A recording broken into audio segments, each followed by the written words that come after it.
It was a dark and stormy night. Wait, you know what? It was not a dark and stormy night because there were three sisters and they were sleeping in a treehouse. So if it was storming, they probably would not be sleeping in there. Today we are going to talk about a book that is a thriller. It is called No One Can Know by Kate Alice Marshall. The book that I read prior to this by her was called What Lies in the Woods, also another thriller. I thought it was fantastic, really enjoyed it, so was very excited to get into this one. There's these three sisters.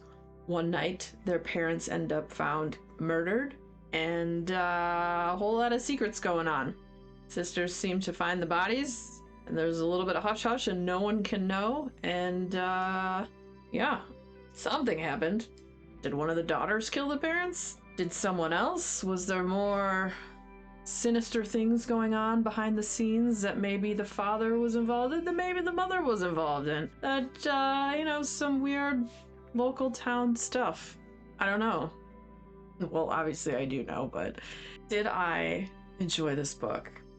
I love thrillers. This jumps in, hits the ground running, you're thrown right into the thick of it, like what happened? And this whole time, it kind of lays it out so that everyone's very suspicious. And it slowly unfolds and unravels the story of what actually happened that night. And the sisters, after their parents died, they're split up, put into different foster homes, and then they never really talk to each other again after that, until much later in life.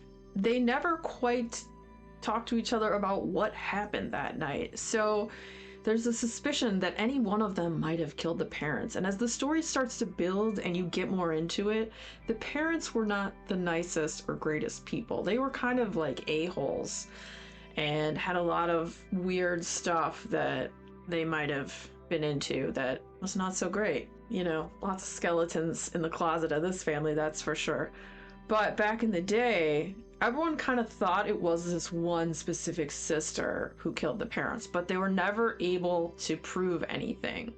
And so we fast forward to present day. They're like now in their 30s at this point in time, and the main character, Emma, she lives with her husband, Nathan, and she just finds out that she's pregnant. Nathan ends up losing his job, and they had just put a down payment on a house that they can't get back. Or they had put a bid on a house and they can't get the money back, and now they're kind of screwed and they don't know what they're gonna do. And so what they end up doing is going back to the house that Emma grew up in, that her parents were murdered in, because they have no other choice and nowhere to go. And this is the last place she wanted to go. She didn't really want to invite him into knowing all of her skeletons in the closet. She tried to create a new life where none of that existed. And so she's pretty upset that she has to go back and live in the house where her parents were killed.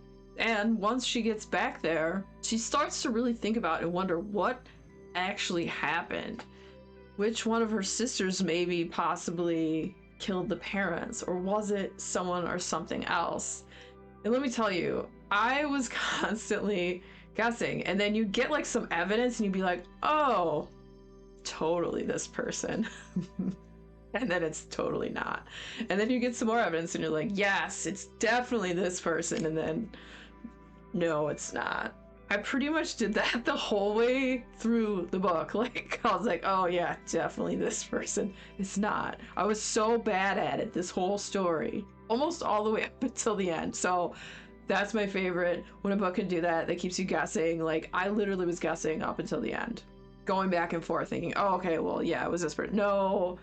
And then it was this person. Then it's like, okay, I'm sure it was this person. It's not. It's not. I was wrong. I was very wrong about all of it. That was great. I loved it. I also love the writing. It was addictive. The characters were great, like getting into the backstory, and it does flip between timelines. So you have like present day, and then you get more of the story and like start to put the pieces of what happened on that night with the three sisters. And it's Emma and Juliet and Daphne are their names. Juliet is the oldest. I want to say Daphne's the youngest, and then Emma was the middle child. And there's a paragraph in this book.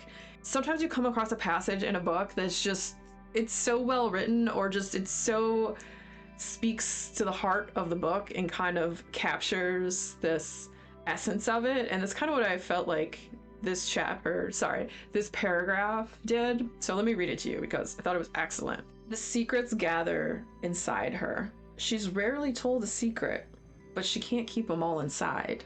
So on days like this, when the pressure grows too intense, she walks out to the bridge over the river.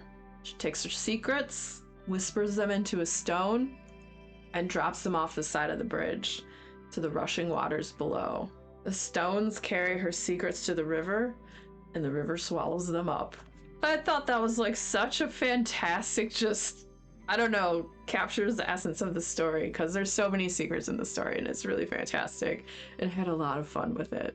I would highly recommend it if you're looking for a fast-paced thriller that totally keeps you guessing. You may guess better than I did. I was really terrible at this one. I felt like what's his butt in Scooby-Doo that was always guessing wrong. Fred. It was like, it was this person, not just every time. It's like, nope, you're wrong.